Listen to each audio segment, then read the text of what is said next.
오늘 제가 갖고 온 주제는 봇입니다. 봇. 마이크로소프트에서는 Conversation as a Service 또는 Conversation as a Platform 이렇게 얘기를 하는데 상당히 이제 앞으로 많이 투자가 될 영역이고 이제 각광을 받을 분야거든요. 그래서 찬찬히 좀 설명을 해 보겠습니다. 생각해 보셨어요? 넥스트 앱? 앱 다음이 무엇일까? 생각해 보셨나요? 우리가 앱이 처음 나왔을 때 그걸 빨리 갈아타고 준비했던 분들은 돈도 벌고 명성도 얻었잖아요. 그렇다면 앱이 끝나갈 때 그 다음 거를 우리가 빨리 준비한다면 저희도 돈을 벌 수 있지 않을까 하는 생각이 듭니다. 앱의 다음은 뭘까요? 우리는 지금 앱을 가지고 살고 있잖아요. 날씨를 보고 이메일 보고 지도 앱 없으면 길을 못 찾고 SNS 하고요. 전체 모바일 앱 개수가 2015년 기준으로 3,600만 개라고 합니다. 엄청나게 많은 거죠. 3,600만 개. 그 중에서도 우리는 주로 메신저 앱을 많이 쓰는 것 같습니다. 저 같은 경우도 그렇고 주변에 이제 친구들을 봐도 어떤 친구는 하루 종일 카톡을 매달고 사는 친구들이 옆에 계시죠. 메신저 앱을 상당히 많이 사용을 하는데 월간 모바일 사용량의 그 통계를 뽑아서 줄을 세워봤더니 SNS도 많지만 주로 그 메신저 앱이 굉장히 많다는 것을 알 수가 있죠. 카카오톡은 이 글로벌 기준이라서 없지만 국내 기준을 뽑아본다면 당연히 카카오톡이 1등이 아닐까 생각이 드네요. 좀 정리를 해보면 평균 소유한 앱이 27개라고 하고요. 그 중에 4개에서 6개만 하루에 쓰고 30일이 지나면 다 지우고 3%만 남는데요. 이 얘기는 저한테 빗대 보니까 맞는 얘기 같아요. 저는 이런 사용 패턴을 갖고 있습니다. 하지만 대부분의 사용자가 메시징 앱은 지속적으로 사용한다는 얘기고 메시징 앱을 이렇게 보유한 사용자가 25억 명 그리고 수년 내에 36억 명, 전 인류의 50%가 메시징 앱을 사용하게 된다는 얘기죠. 그래서 결론은 뭐냐면 새로운 앱을 만들어서 사용자를 끌어들이려 하지 말고 이미 많이 사용하고 있는 메시징 앱에 나의 서비스를 제공하라. 앱 만들지 말고 메시징 앱에서 어떻게 좀 해보자. 이게 메시지입니다. 이게 현실인 것 같고요. 그래서 넥스트 앱은 무엇인가에 대한 답은 봇입니다. 챗봇이라고 얘기도 하고 봇이라고 얘기도 하고 상당히 많이 요새 뉴스나 여기저기서 회자가 되고 있죠. 그럼 이거는 마이크로소프트의 얘기 아니냐? 확신할 수 있느냐? 확신은 할 수 없지만 구글에서도 API.ai, 삼성도 비브라는 그 머신러닝 그리고 자연어 처리를 담당하는 그런 서비스를 하던 비브라는 그 업체를 인수를 했고 페이스북도 with.ai라는 게 있고 아마존도 아마존 넥스라는 걸 발표했고 국내에서도 다르지 않아요. SKT도 누구라는 디바이스가 나왔죠. 이게 좀 있으면 API를 발표한다고 뉴스에 났고요. 올해 상반기에 네이버도 라온이라는 챗봇 서비스를 준비하고 있고 아미카.ai 그러니까 한국어 자연어 처리 서비스를 준비하는 것으로 이미 다 발표가 돼 있습니다. 마이크로소프트는 마이크로소프트만의 얘기가 아니고 전 세계적인 어떤 흐름이지 않을까 확신을 할 수 없지만 넥스트 앱은 봇이다. 그래서 마이크로소프트가 제시하는 어떤 시나리오가 있어요. 굉장히 시나리오니까 좀 잘 맞았다는 아름다운 모습일 텐데 그 얘기를 하면서 시작을 하겠습니다. Please block my calendar for CODIS from April 10th through April 12th. 네, 이거는 조작 미숙. 빌드 2016에 나온 데모 영상인데요. 이 조작을 어떻게 해야 되지? 이분이 Please block my calendar for CODIS from April 10th through April 12th. 4월 10일부터 12일까지 코디스라는 걸로 내 스케줄을 블락시켜줘, 잡아줘 이렇게 했거든요. 누구한테? 코타나한테 얘기했습니다. 코타나한테 얘기를 하니까 코타나가 그걸 알아듣고 일정을 I 잡아주고 didn't feel like typing. And right away, the other thing you'll notice here is that Cortana actually has context from my previous chat with Gurney. So 네. even though I just told it the dates, 어떤 얘기냐면 코타나가 일정을 잡아주면서 코디스라는 게 뭔지 알아요. 왜냐하면 그 전에 이메일을 코타나가 다 컨텍스트를 알고 코디스라는 행사가 더블린에서 일어나는 것을 알고 그 시간에 더블린 일정을 딱 박아줍니다. 여기까지는 뭐 시리로 우리가 경험할 수 it 있던 actually knows 그런 the 거였죠. location 그래서 and 맞느냐? the Yes. conversation with Gurney. 그럼 코타나가 Now Cortana is proactively thinking about the 액티브하게 제안을 합니다. 그러니까 사람이 어떤 뭘 물어본 게 아니고 코타나가 이분이 주로 더블린에 출장을 갔을 때는 웨스틴 호텔에 잘 묵었나 봐요. 그거를 코타나가 알고 웨스틴 호텔에 방 잡아줄까라고 물어보는 겁니다. 코타나가. next 그럼 steps 코타나가 for me, 물어본- my friend. So she's actually suggesting that I connect with the 물어봤으니까 West 이제 End 사람이 anybody that knows 그래 the 잡아줘 Golden State or West End Bond. 라고 했을 때 여기서부터 So 이제 what you see here 중요한데 now is Cortana has actually introduced the West End Bond into the conversation. 여기 또 이렇게 됐네요. 여기서부터 중요한데 It was like normally stay at a West End Bond.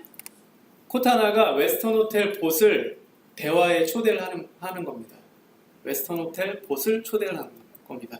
초대를 하면서 뭔 짓을 하냐면 그 컨텍스트를 봇한테 넘기는 거예요. 컨텍스트를 하면 4월 10일부터 12일까지 더블린이라는 컨텍스트를 전달을 합니다. So what 그러면은 you see here now is Cortana has actually introduced the West End Bond. 웨스턴 호텔 봇이 그걸 정확히 알아듣고 그 방을 예약을 시작을 하는 거예요. 방을 예약하려면 뭘 해야 되죠? 룸 타입을 결정해야 되죠. 그래서 룸 타입이 이렇게 했는데 어떤 룸 타입이 좋겠냐? 이제 결정을 하고 그러면 이제 자동으로 예약이 이 사람 이름으로 예약이 되는 겁니다. 예약이 되고 마지막으로 웨스턴 호텔 봇이 물어보죠. 이 더 도와줄 게 있느냐? 그럼 이제 이 사용자가 없어. 그러면은 이 대화에서 웨스턴 호텔 봇이 이제 나갑니다. 네. 땡큐 하면은 웨스턴 호텔 봇이 나가죠. 여기서 끝이 아니에요. 그 다음에 코타나가 이 사람이 평소에 대화를 많이 하는 친구가 더블린에 제니라는 친구가 살고 있는 걸 알고 있어요. 그래서 제니를 갑자기 제니한테 연락할까? 그때 너 더블린에 가면 만날 거니까 제니한테 연락할까? 이렇게 물어보는 거예요. 그래서 사용자가 연락해줘. 그러면 제니를 스카이프로 초대를 합니다. 초대를 하면서 내가 구구절절 얘기하는 게 아니고 코타나가 문장을 하나 만들어줘요. 제니야, 안녕. 4월 11일부터 12일까지 더블린 갈 건데 만날래? 그럼 엔터만 치면 된 거죠. 제니가 이제 그 메시지를 받고 이제 답변을 해줍니다. 그래 보자.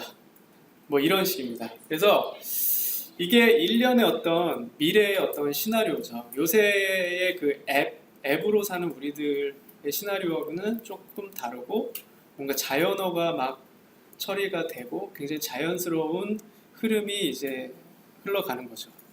그거에 대해서 차근차근 하나씩 살펴보겠습니다. 여기서 이제 컨버세이션 에저 플랫폼의 참여자는 3명입니다. 3명. people, 우리죠. 사용자. 그리고 디지털 어시스턴트, 코타나죠. 시리죠. 구글에는 뭐 있죠? 하여튼 다 있어요. 디지털 어시스턴트가. 그리고 이제 봇이죠. 이 3가지 주체가 참여자입니다.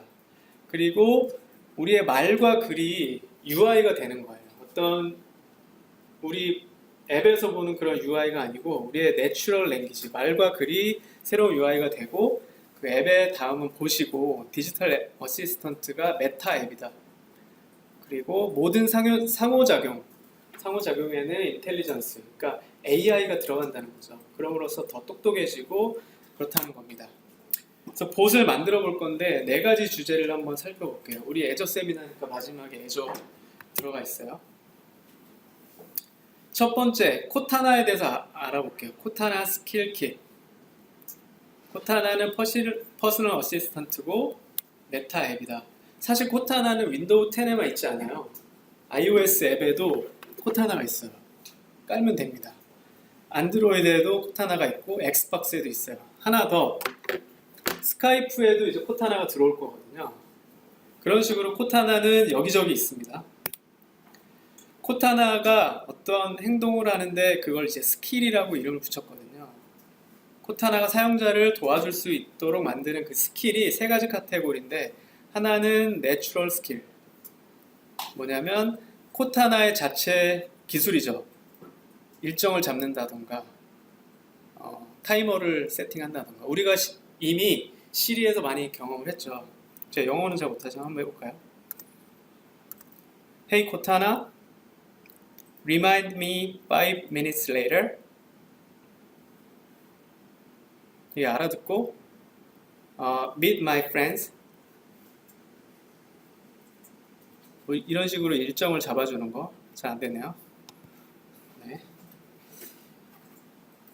지금 영어밖에 안 돼요. 네. 영어, 이탈리아어, 중국어, 일본어, 스페니쉬 이 정도밖에 안 되거든요. 지역과 그 언어를 지금 지원하는 곳에 맞춰야 이걸 쓸 수가 있습니다. 즉 저는 지역을 미국어로 해놓고 언어를 영어로 해놔서 얘가 액티베이션 된 거거든요. 그 다음에 이 기본적인 스킬 말고 프리디파인 스킬이 있어요. 예를 들어서 오더 푸드 같은 게 있습니다. 이런 오더 푸드나 플레이 뮤직 이런 거는 우리가 그 스킬을 정의할 수는 없지만 우리가 원하는 행동을 붙일 수 있어요. 그러니까 오더 푸드가 액티베이션이 되면은 우리의 앱을 띄워준다거나 웹사이트를 띄워줄 수 있게 프로그래밍을 할 수가 있습니다. 세 번째가 중요한데 커스텀 스킬이 있습니다. 코타나가 브로커가 되어서 앱을 실행한다거나 웹사이트를 실행한다거나 서비스를 실행한다거나 제일 중요한 봇을 이제 초대를 해주는 거죠. 이렇게 과정이 연결되는 그 스킬을 커스텀 스킬이라고 하고, 그게 어떻게 동작을 하냐면 우리가 말을 걸어서 시작을 할 수도 있고 코타나가 우리한테 말을 걸면서 시작을 할 수도 있습니다. 예를 들어서 이 코타나를 제가 갖고 놀다 보니까 얘가 중간중간에 자꾸 물어보는 게 있어요. 예를 들어서 너 점심시간이 언제야? 이렇게 물어보더라고요. 그래서 나 점심시간 12시부터 1시. 내가 그냥 알려줬어요. 또 이렇게 하다 보니까 너 집이 어디야? 직장이 어디야? 위치 같은 걸 이렇게 중간중간에 물어보더라고요. 그런 식으로 얘가 나를 점점 알아가고 제 일정을 알려줬어요. 아웃룩 일정을 얘한테 던져줬거든요. 그러니까 얘가 이제 일정을 다 알고 있어요. 이메일도 알려줬거든요. 이메일도 다 보고 있고 그런 식이죠. 그러다가 제가 아까 점심시간을 12시부터 1시라고 해놨잖아요. 그러다가 제가 일정에 12시부터 2시까지 미팅 일정을 딱 잡으면 얘는 그 컨텍스트를 보고 뭘 알아채냐면 이 사람이 밥을 안 먹고 일을 할 거구나 라고 알아채고 이제 그 트리거링이 딱 됩니다. 그러면서 이제 얘가 물어봐요. 샌드위치를 시켜줄까? 이렇게 물어봅니다. 왜냐면 점심시간에 밥을 안 먹고 할 것 같으니까. 샌드위치를 시켜줄까 물어보면 내가 시켜줘 그러면 그때 여기 컨텍스트가 바인이 돼요. 그러니까 내 위치를 파악을 하고 그리고 어떤 앱이나 봇한테 내 위치와 샌드위치 오더라는 컨텍스트를 넘기면 이제 봇이나 앱에서 주문을 이제 처리하는 그런 식이죠. 얘가 코타나입니다. 코타나가 미래에 이제 어떤 시나리오로 자리매김을 할지를 보여주는 건데 지금도 이제 코타나 데브센터 가면은 얘를 일부 설정을 할 수가 있거든요. 근데 이게 안타깝게 지금 현재 순간에는 봇을 불러오지 못해요. 커밍 순입니다. 네, 커밍 순인데 곧이에요, 곧. 이게 이날 발표하겠다고 이렇게 어디 나온 거는 아닌데 제가 예상을 하기에 2월 8일날 저는 행사가 있다고 하는데요. 그 행사에서 분명히 코타나가 봇을 이렇게 불러주는 그게 코타나 데브센터에 올라올 거라고 생각을 합니다. 그래서 코타나에 대해서는 여기까지만 얘기를 하죠. 그 다음에 정작 중요한 우리가 만들고 싶은 봇, 새로운 앱이다라는 거죠. 그래서 애저에는 봇 프레임워크가 있거든요. 봇 프레임워크. 봇 프레임워크는 어떤 두 가지예요. 마이크로소프트가 운영하는 서비스와 SDK입니다. 서비스와 SDK. 현재 SDK는 C#하고 Node.js를 제공을 하는 SDK를 제공하고요. 마이크로소프트가 봇을 만들기 위해서 제안하는 여러 가지 툴 중에 하나예요. 이게 얘만 가지고 봇을 멋있게 만들 수 있지는 않고 봇을 만들기 위한 아주 기본적인 툴을 제공을 하는 겁니다. 봇 프레임워크이라고 하고요. 자, 우리가 만들 봇이 여기 있습니다. 봇이 여기 있고 이 점선 박스가 마이크로소프트가 말한 봇 프레임워크예요. 봇 프레임워크이고 마이크로소프트가 운영하는 서비스라는 게 이 봇 커넥터입니다. 우리가 만든 봇은 봇 커넥터를 통해서 저기 보이는 메신저 앱들, 컨버세이션 캔버스 또는 컨버세이션 채널이라고 불리는 페이스북, 뭐 스카이프, 뭐 슬랙, 마이크로소프트 팀즈 이런 것들이 지금 점차적으로 계속 붙어가고 있거든요. 메신저들이. 그런 애들은 정해져 있는 애들이고 그 다음에 우리가 조금 프로그래밍으로 다룰 수 있는 것들이 이제 웹페이지에 올라가는 봇을 만들고 싶다 그러면 웹챗을 쓰는 거고요. 우리가 안드로이드 앱 같은 내 프로그램 안에 봇이 들어왔으면 좋겠다 그러면 다이렉트 라인을 쓰면 됩니다. 조금 더 가볼게요. 내가 봇을 만드는 거는 이 정도예요. 봇 프레임워크이 제공하는 거. 사실 근데 봇이 봇답게 똑똑해지려면 이 애저 안에 있는 또는 애저가 아니라도 됩니다. 애저 안에 있는 어떤 데이터 서비스라든가 머신 러닝이라든가 그 검색 엔진이라든가 이런 것들이 좀 결합이 되면 좋겠고 그 다음에 봇이 봇답게 뭐 자연어를 좀 알아듣고 그 다음에 이미지를 딱 올리면 뭐 이미지 처리가 잘 되고 하려면 커그니티브 서비스가 있으면 좋겠습니다. 이런 것들이 좀 결합이 돼서 제대로 된 똑똑한 봇을 만들 수 있다는 거죠. 봇 커넥터에 대해서 좀 더 알아보면 이 그림을 딱 보면 아시겠죠. 봇은 봇 커넥터랑만 얘기를 합니다. 봇은 봇 커넥터만 둘이만 연결이 돼 있어요. 그리고 컨버세이션 채널은 봇하고 연결되는 게 아니고 봇 커넥터랑 연결이 돼 있어요. 그래서 얘가 어떤 역할을 하냐, 어떤 세션을 유지해줘요. 여기서 말하는 세션이라는 거는 대화를 어떤 특정 대화를 딱 찝으려면 세 가지가 있어야 되거든요. 하나는 봇 아이디, 두 번째는 유저 아이디, 세 번째는 컨버세이션 아이디. 세 가지가 있어야 어떤 특정 대화를 딱 거기에 메시지를 딱 보낼 수가 있어요. 그런 세션 관리를 자동으로 해주고 그리고 이 봇을 확장 가능하게 하려면 이제 스테이트 리스 그러니까 뭐 메모리에 뭘 쓰고 이런 게 아니고 굉장히 스테이트 리스로 개발을 해야 되는데 그런 스테이트를 저장하는 용도 그리고 자동으로 저쪽 채널이랑 막 연결해주는 그런 용도로 마이크로소프트가 운영하는 서비스입니다. 어딘가에 서버가 있을 거고 운영을 하고 있죠. 그게 봇 커넥터고요. 중요한 역할을 하고 있는 봇 커넥터. 우리가 프로그래밍으로 이 봇 커넥터와 내 클라이언트, 내 봇을 좀 내 마음대로 프로그래밍을 하고 싶다 그러면 그 컨버세이션 채널 뭐 페이스북, 스카이프 이런 것 중에 다이렉트 라인 API가 있거든요.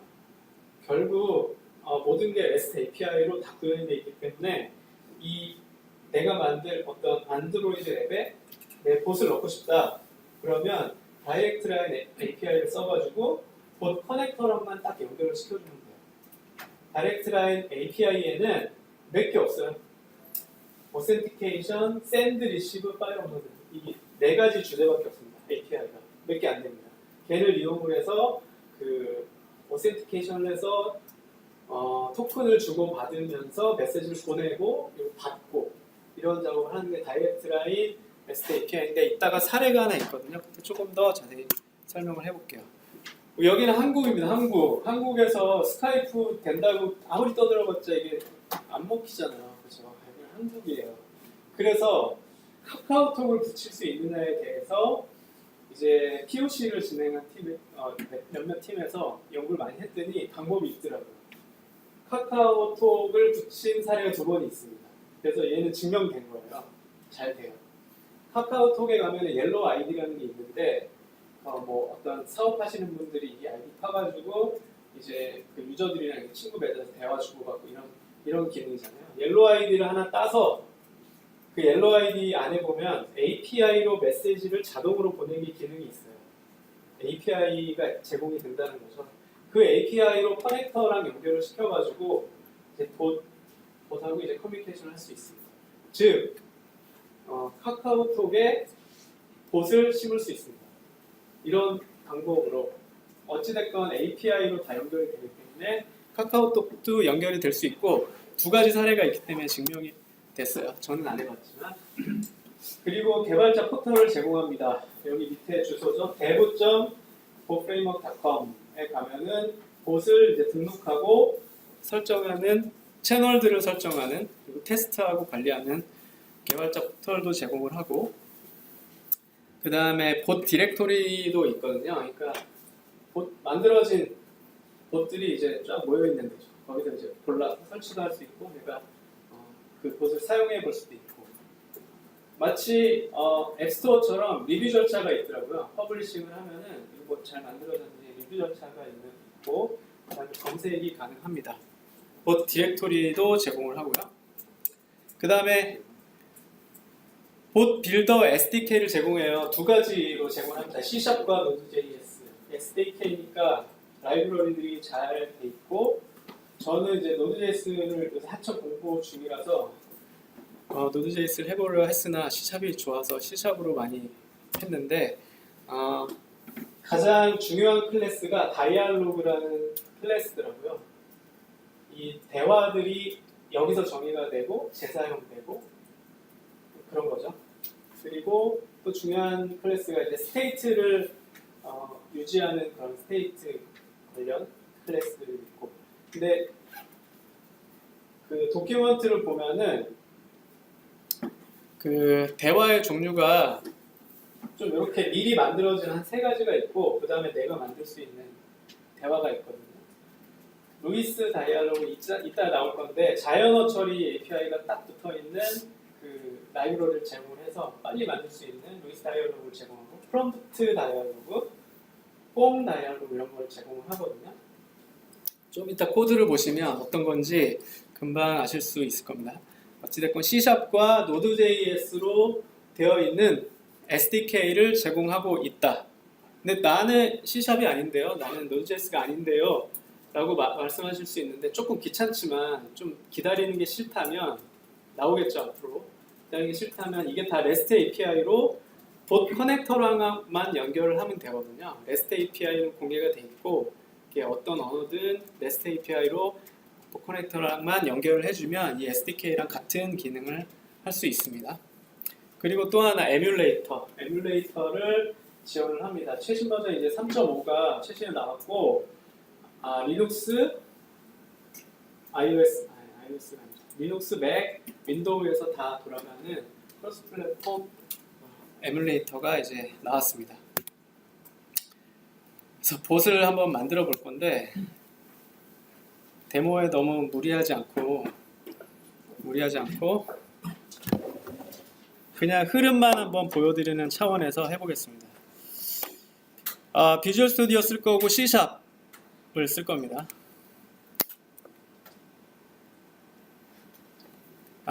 이거는 도큐먼트 가면 getting start라고 있어요. 그 시작하는 문서. 거기에 보면은 안내가 자세히 돼 있고요. 이따 참고 링크는 뒤에 잔뜩 있거든요. 그래서 뉴 프로젝트 해가지고 여기 봇 애플리케이션이라는 템플릿이 있습니다. 얘를 선택하면 기본 템플릿이 아주 잘 돼 있어요. 한 줄의 샘플 코드까지 딱 들어있는 템플릿을 제공을 합니다. 그래서 C#으로 비주얼 스튜디오로 금방 만들 수 있고, 여러분들이 만약에 웹 애플리케이션, 서버 사이드 웹 애플리케이션 개발한 경험이 있다면 제 장담하건대 4시간 안에 봇을 만드실 수 있어요. 그 기술이 고스란히 쓰기 때문에, 만약에 C#이면은 AS 다음에 MVC, API 뭐 이런 걸 내가 조금 해봤다 그러면 장담하건대 4시간 안에 분명히 만들 수 있어요. 그리고 Node.js도 마찬가지로 내가 Node.js 좀 해봤다 그러면 정말 4시간 안에 만들 수 있습니다. 어떻게 장담하느냐, 제가 해커톤을 해봤더니 그 다른 분들도 다 그만큼 만드시더라고요. 그 시간 안에. 그래서 이렇게 만들어졌고요. 이 핵심 라이브러리 두 개가 여기 마이크가 요 두 개죠. 요 두 개. 봇 빌더랑 봇 커넥터. 그 다음에 딱 봐도 AS보다는 MVC라는 걸 알 수 있죠. 컨트롤러가 있고 메시지 컨트롤러 들어가면은 명확합니다. API 컨트롤러 딱 보시면은 AS보다는 MVC 하신 분들은 바로 알아차리실 거고 여기에 이제 포스트로 들어오는 요 메서드, 요 액션이 진입점입니다. 요 액션이 진입점이에요. 즉, 봇을 설정을 쭉 한 다음에 메시지를 하나 하이 딱 보내면 여기로 딱 꽂혀요. 딱 꽂혀가지고 여기서부터 프로그램을 하면 됩니다. 여기는 샘플로 어떻게 돼 있냐면 커넥터 연결해가지고 그 들어온 메시지 개수 세가지고 너는 이 텍스트를 보냈고 뭐 몇 글자야 이 메시지를 이제 되돌려주는 아주 간단한 샘플이거든요. 그래서 요겁니다. 요거를 이제 평소에 하듯이 F5 눌러가지고 실행하면은 봇이 실행이 된 거예요. 로컬에서 개발 환경에서 실행이 된 거고 이게 웹 애플리케이션이기 때문에 기본적으로 여기 default.html이 디폴트 페이지로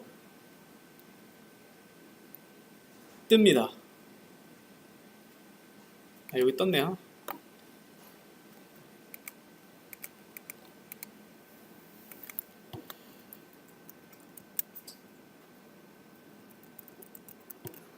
왜 안 나오지? 떴는데.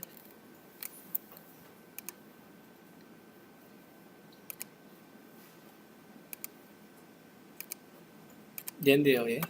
왜 앞으로 안 오죠? 3979번 로컬호스트로 떴고, 근데 걔는 이제 그 홈페이지 정도로만 생각하면 되고, 걔는 중요한 게 아니에요. 왜냐하면 API이기 때문에. 여기 가서 3979 커넥트 하면 연결이 됩니다. 여기 연결이 됐다고 나오죠. 얘가 바로 봇 프레임워크 에뮬레이터거든요. 잘 안 보이시나요? 에뮬레이터고 여기서 이제 이렇게 메시지를 쓰면은 지금 응답이 왔죠. 브레이크 포인트도 잡을 수 있습니다. 비주얼 스튜디오답게 여기 들어오죠. 이렇게 들어온 메시지는 타입이 메시지 타입이고 요 코드를 타게 됩니다. 그래서 응답을 5글자야 라고 알려주는 아주 심플한 앱이죠. 봇이죠. 봇이 금방 만들어졌습니다. 자, 어떻게 하면 되나요? 여기서 이제 내가 원하는 데이터를 내가 원하는 응답을 만들어 가지고 여기 send reply to action async만 호출해주면 끝나는 겁니다. 이게 봇 프로그램의 아주 기본 틀입니다. 틀. 그래서 이거를 좀 더 생각해 보자면 내가 내 기업, 우리 회사에서 많이 쌓아놓은 데이터가 있고 그걸 뭐 머신러닝이나 아니면 데이터 서비스를 통해서 쫙 이쁘게 분석을 해놨다. 그게 DB에 있다. 그럼 여기서 DB 접속해서 그 데이터를 쫙 뿌려주면 됩니다. 그게 이제 봇인 거죠. 이거에 대한 배포는 똑같아요. 우리 애저에 배포하는 것처럼. 이제 이 배포 애저에 대해서는 이따 4번째 챕터에서 좀 더 알아보겠습니다.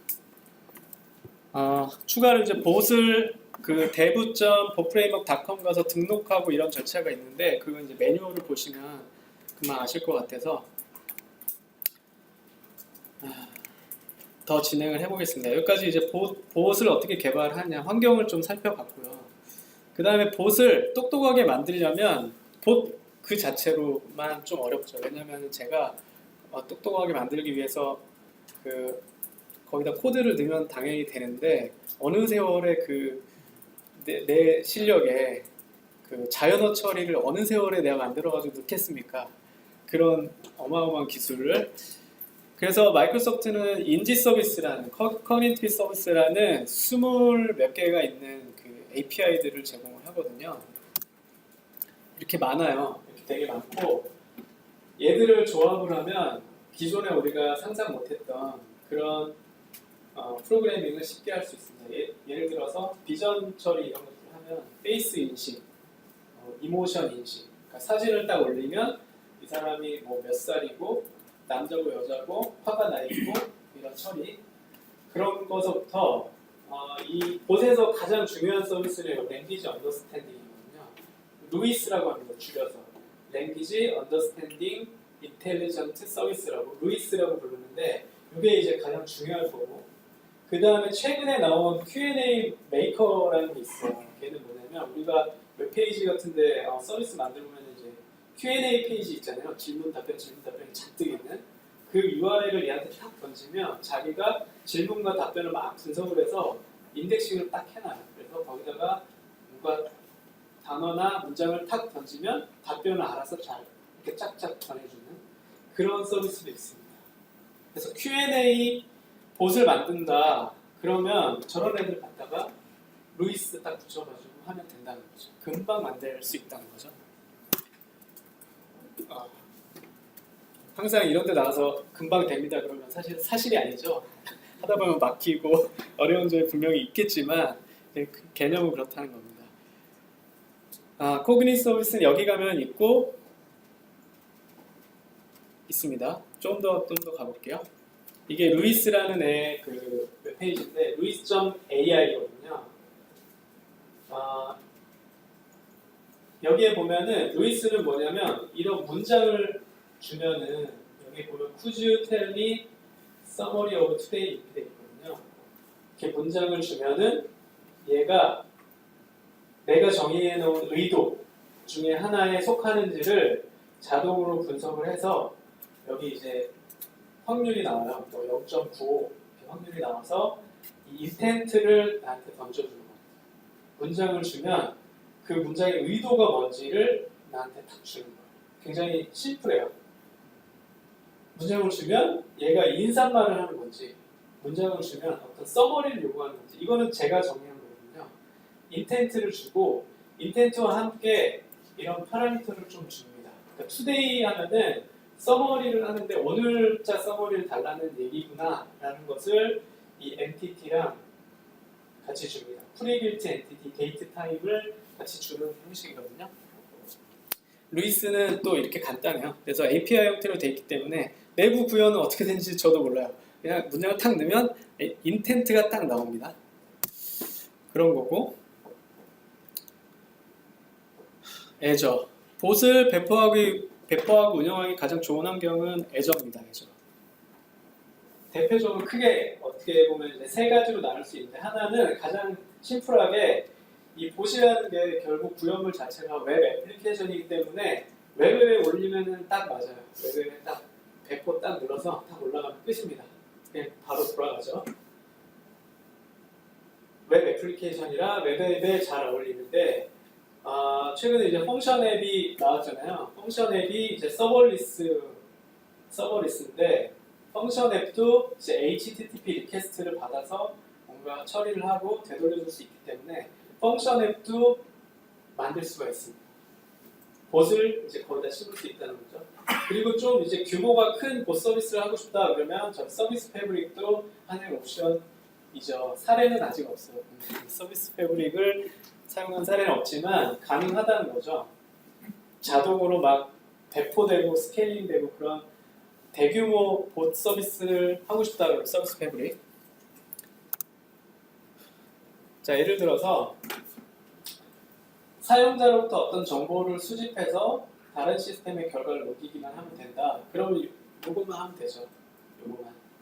자, 예를 들어서 피자 주문 앱이에요. 피자 주문은 되게 정형화되어 있더라고요. 그러니까 어떤 종류의 피자를 먹을 거냐가 이제 첫 번째 질문이고 그게 1, 2, 3, 4, 5, 6, 7, 8 나오죠. 프림, 수프림 뭐 이렇게 피자 종류가 쭉 나오고 1번 선택하면 그 다음에 토핑을 뭐 할 거냐 뭐 콜라를 먹을 거냐 우리 피자 주문 앱을 써보면 그게 굉장히 질문들이 정형화되어 있고 간단하다는 걸 알 수 있는데 그런 주문 같은 거는 뭐 시스템이 필요 없습니다. 여기서 그 정해진 질문을 던지고 그 질문에 답을 잘 받아다가 갖고 있다가 주문 API한테 탁 던지면 되는 아주 간단한 앱이 되겠죠.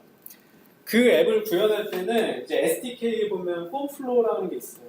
얘는 뭐냐면 주문을 받는 경우처럼 질문과 답이 정해져 있다면 SDK에서 이걸 제공을 하는데 이런 식의 질문과 선택지를 주는 그러니까 자동으로 만들어주는 어떤 SDK의 한 그 기능입니다. 코드를 보면 알 수 있어요. 이넘이죠, 이넘. C샵에서 이넘. 샌드위치를 주문하는 곳을 만드는 코드인데 샌드위치 옵션 뭔지 모르겠어요. 햄이 들어간 뭐 이런 이넘으로 정해놨죠. 그 다음에 메디치냐 그 옵션을 또 이넘으로 정해놨고 빵 타입 이넘으로 정해놨죠. 이렇게 이넘으로 정해놓고 이 샌드위치 오더 클래스를 딱 만들어가지고 그 이넘들을 이제 딱딱딱 꽂아준 겁니다. 그리고서는 폼플로우를 착 돌리면은 이 이넘 값으로 해서 자기가 자동으로 질문을 생성을 하고 이 옵션을 쫙 리스트해주고 사용자가 1번을 선택하거나 아니면 이 중에 이 텍스트를 입력을 하면 짝짝짝짝 해가지고 주문 세트를 만들어서 API에 딱 던지면 되는 겁니다. 그게 이제 폼 플로우라는 게 있는데 주문 앱 만들 때는 아주 쉽다죠. 근데 저는 이제 시도를 안 해본 게 이게 다 영어랑 잘 매칭이 되는 거예요. 근데 해볼 걸 그랬어요. 왜냐면 여기에 한글 들어갈 수 있는 거 아세요? 이넘에 굉장히 어색하겠지만 이 이넘에 한글이 들어갈 수 있어요. 그래서 한글 옵션을 줄 수 있겠다 싶고 그 다음에 여기에 이제 애트리뷰트로 질문이 자동으로 생성되는데 그 자동으로 하지 말고 질문을 또 한글로 쓸 수 있거든요. 한글로도 이 폼플로우를 쓸 수 있겠다는 생각만 가지고 있고 아직 해보진 않았습니다. 될 것 같아요. 그 다음에 또 어떤 타입이 있냐면 FAQ 같은 거, FAQ. 그러니까 질문 답변이 막 수백 가지가 있고 사실 답이 정해져 있는 그런 경우라면 이런 검색 엔진을 딱 도입하면 이제 끝입니다. 검색 엔진에다가 질문과 답을 인덱스를 만들어서 쫙 저장을 해놓고 원본은 DB에 있다고 쳐도 그 다음에 곳에서 대비를 하고 있다가 어떤 질문이 들어오거나 어떤 단어가 들어오면 예를 들어서 패스워드를 틀렸어요. 이런 거. 패스워드를 딱 인식해서 패스워드를 검색 엔진에 주면 적절한 답변을 줄 겁니다. 또는 그 답변이 한 2개, 3개가 된다. 그러면 네가 원하는, 당신이 원하는 질문은 정확히 뭔가요? 한 번 더 물어볼 수 있거든요. 이런 식으로 구현을 할 수가 있습니다. 한글로. 네. 검색 엔진 한글 지원하죠. 이런 식으로 하면 검색 엔진이 들어가면은 아주 간단한 구조로 봇을 만들 수 있고요. 그 다음에 좀 질문이 맨날 본 얘기하면 옛날 심심이 얘기 많이 하는데 그런 다양한 어떤 다이나믹한 질문을 막 던져가지고 답변을 좀 받고 싶다. 그럴 때는 어쩔 수 없이 자연어 처리가 돼야 되잖아요. 자연어 처리 루이스를 붙여서 코그니티브 서비스에 있는 자연어 처리 모듈을 붙여가지고 이제 구현을 하면 되는데 여기서 이제 한글 안 되잖아요. 그 얘기가 나오죠. 한글이 안 돼요. 지금 스페니쉬, 이탈리안, 중국어, 일본어, 영어 이 정도 지원을 하고 있는데 2개가 더 늘은 것 같은데 모르겠네요. 지원을 하고 있는데 한글이 안 돼가지고 저희 팀에서 저희 주관하는 팀에서 지금 본사를 엄청나게 쪼고 있습니다. 그래서 조만간 상반기 안에 한글이 출시될 걸로 믿어 의심치 않아요. 엄청 쪼고 있거든요. 한글이 되면은 이제 한글 어떤 질문을 모르겠어요. 그 미국 애들이 만든 건데 한글의 품질이 얼마나 잘 될지는 이제 의심의 눈초리를 봐야겠지만 한글이 지원되면 이런 다양한 질문을 하고 답변을 받을 수가 있는데 루이스를 제가 한 번만 보여드릴게요. 로그인은 안 했네요. 루이스.ai라는 사이트가 있고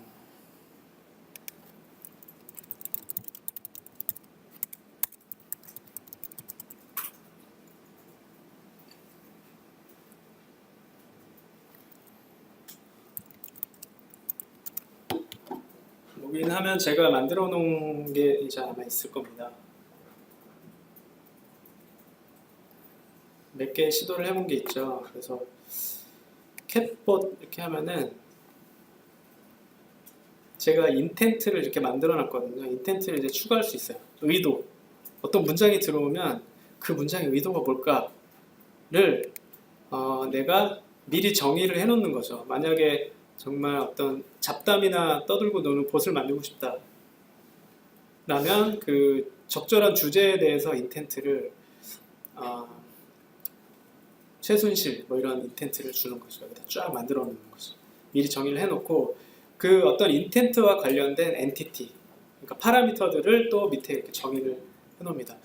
프리빌트 되어 있는 게 있어요. 뭐 데이트 타임이라든지 뭐 이런 것들이 있는데 내가 또 따로 정의를 할 수가 있고 이렇게 정의를 해놓고 여기다가 이제 막 쓰는 거예요. 문장을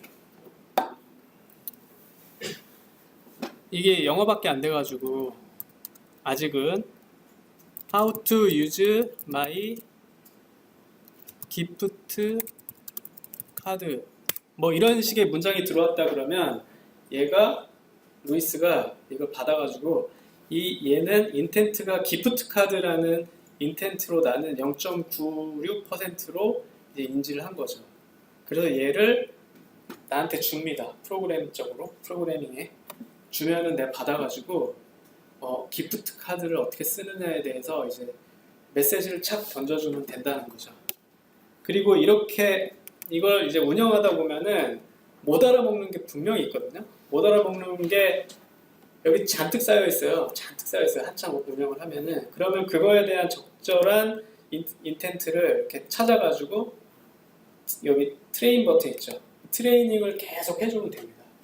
그러니까 내가 예상하지 못한 질문들이 자꾸 들어와서 여기 쌓이고 걔는 이제 인텐트를 알아먹지 못해서 넌이라는 인텐트를 주거든요. 그럼 그것들은 여기 쌓여 있고 걔들을 자꾸 트레이닝을 해주고 인텐트를 또 추가해주고 이런 식으로 지속적으로 한 3년 돌리면은 정말 괜찮은 답변을 해주지 않을까요?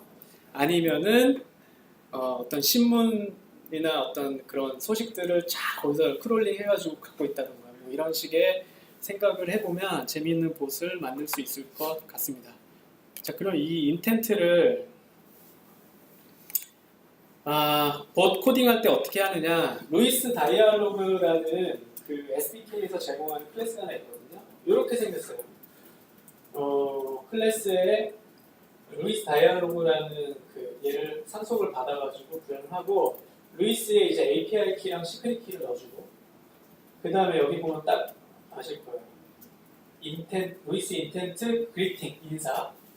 그러면 이렇게 메서드를 딱 만들어주면은 루이스가 인텐트를 인지해가지고 그리팅이나 인텐트 인지하면은 여기로 딱 꽂힙니다. 그리고 여기에서 메시지를 적절히 이렇게 해가지고 딱 날려주면은 봇이 되는 거죠. 메신저에 스카이프에 페이스북 메신저에 이렇게 적절한 답변이 딱 가게 할 수 있는 거죠. 되게 잘 해놨죠. 그래서 루이스 앱도 금방 만들 수 있는 환경이고 이게 최근에 이제 좀 업데이트된 건데 프로액티브 봇이에요. 그래서 항상 이제 웹처럼 내가 리퀘스트를 해야 리스폰스를 주는 그런 봇이었는데 당연히도 봇이 나한테 먼저 알려주는 게 있어야 되잖아요. 그럴 때 이런 구조를 쓰면 된다는 거죠. 펑션 앱 같은 거 써가지고 예를 들어서 백엔드 시스템에서 뭐가 막 돌아가지고 에러가 나는 게 딱 발견이 되면 그 에러 메시지나 이런 상황을 큐에 딱 넣으면 펑션 앱이 그 큐에서 하나 꺼내가지고 뭔가 이렇게 처리를 하고 보스한테 딱 알려주는 거죠. 이런 이런 게 있어요. 이렇게 있더라고요. 제가 어저께 봤는데 가능하더라고요. 이렇게 보스한테 주면은 내 메신저로 갑자기 뿅 서버 에러가 났다 뭐 이런 거 된다는 거죠. 그 다음에 뭐 서버의 상태를 물어보면 이제 상태가 나오고 뭐 이런 식의 봇을 만들 수도 있습니다. 그리고 또 최근에 마지막으로 애저 쪽에 애저 봇 서비스라는 게 프리뷰로 들어왔거든요. 얘는 펑션 앱 기반이더라고요. 딱 들어가면 펑션 앱처럼 이렇게 UI가 나오고 코딩을 이제 웹사이트 안에서 할 수가 있게 돼 있습니다.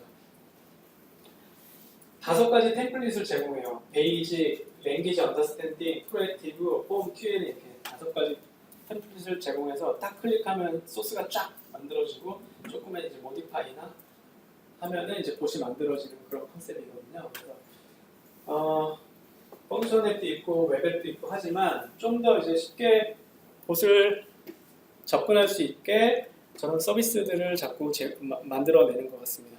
아직 프리뷰인데 한번 실행을 해보시면 그 UI 안에서 테스트도 가능하거든요. 사례. 제가 매드업이라는 스타트업이랑 봇을 하나 만들어 봤거든요. 그래서 그쪽에 모바일 개발하시는 개발자분이랑 저랑 그리고 데이터를 좀 다루시는 분 이렇게 세 명이서 기획하고 개발 세 명이서 만들었고 이게 이제 영상이에요. 이쪽이 안드로이드 앱이고요. 저쪽이 스카이프거든요. 그래서 봇을 하나 만들어 놓으면 이렇게 채널에 다 뿌릴 수 있는 거예요. 안드로이드, 뭐 스카이프, 페이스북, 메신저 이런 데 다 뿌릴 수 있거든요. 영상은 CS 봇이에요. 그러니까 자주 들어오는 질문이 들어오면 그냥 적절한 답변을 해주고 답변을 못 해주면 이제 그 원하는 질문을 써주세요 해서 관리자한테 넘어가는 그런 프로세스거든요. 그래서 이게 루이스는 못 쓰니까 한글을 그래서 이렇게 선택지를 주는 방식으로 구현을 했고 그 다음에 약간 봇스러운 느낌을 주기 위해서 요런 메시지 있죠. 메시지들을 한 3개 세트 이상 준비를 했어요. 그래서 항상 똑같은 답변이나 코멘트를 주는 느낌을 주지 않게 이렇게 DB에 한 3, 4개 정도 더 넣어서 뭐 예 맞아요 뭐, 그런가요? 뭐 이런 진짜 대화하는 것처럼 조금이라도 느낄 수 있게 좀 해놨습니다. 그래서 이게 개발은 끝났고 컨셉 다 증명을 했고 얘를 이제 핀캣 앱이 있어요. 앱에 지금은 그 문의하기를 누르면 이렇게 폼이 떴거든요. 이메일 보내는 폼이 뜨고 거기에 질문을 딱 던지면은 스타트업이니까 몇 명 없잖아요. 그래서 몇 명 월요일은 너, 화요일은 너 이렇게 해놨어요. 그래서 일하다가 그거 들어오면은 이거 해줘야 돼. 답변을 어떻게든 해줘야 되는 거예요. 그게 너무 스트레스잖아요. 생각만 해도 스트레스인데 개발하다가 그걸 한다고 생각해보세요. 근데 그거를 줄일 수 있어요. 얘로. 그래서 일정 정도 FAQ는 얘로 다 답변을 해주고 정말 여기서 해결할 수 없는 답변만 받을 수 있겠다라는 기대를 가지고 지금 실제 앱에다가 붙이기 직전입니다. 붙이기 직전인데 실제로 붙일지는 모르겠어요. 네. 그래서 얘는 이제 아까 설명드렸던 안드로이드 앱을 샘플로 만들었고 그 다음에 다이렉트 라인 API를 통해서 봇하고 이제 봇 커넥터랑 연결을 했고 봇은 애저 웹에 배포를 했고 C샵으로 개발해서 그 SQL DB에 뭐 질문 답변 뭐 이런 것들 좀 저장을 해놔서 이렇게 아주 심플한 구성으로 CS 봇을 만들 수 있었습니다. 근데 하다가 보니까 루이스가 있거나 아까 폼플로우 이런 걸 썼으면 조금 더 쉬웠을 텐데 제가 그걸 안 쓰고 그냥 생 다이얼로그로 커스텀 다이얼로그를 하다 보니까 질문들이 막 이렇게 약간 어떨 때는 질문들이 순서도 있고 막 그러더라고요. 이 질문 다음에 뭘 선택하면 그 다음 질문은 뭐고 그런 단계가 있더라고요. 그 단계를 이렇게 좀 코딩은 좀 이틀 만에 해가지고 복잡하게 됐어요. 다이얼로그가 5개가 있고 얘가 체인처럼 연결시켜가지고 했거든요. 그런 식으로 개발한 사례가 있습니다. 네, 참고 자료. 제 너무 빨리 끝나나요? 이거 어떡하죠? 여기 저희 팀에서 만든 블로깅이 좀 있어요. 그래서 이거를 쭉 따라해 보시면은 정말 뭐 몇 시간 안에 만들 수 있는 그런 링크가 있고 그 다음에 아까 템플릿을 여기서 다운받고요. 에뮬레이터도 다운받고 지금 보여드린 모든 구현물 있잖아요. 그게 다 오픈소스로 GitHub에 다 있습니다. 빌더 SDK 뭐 그런 것들이 다 오픈소스로 공개가 돼 있습니다.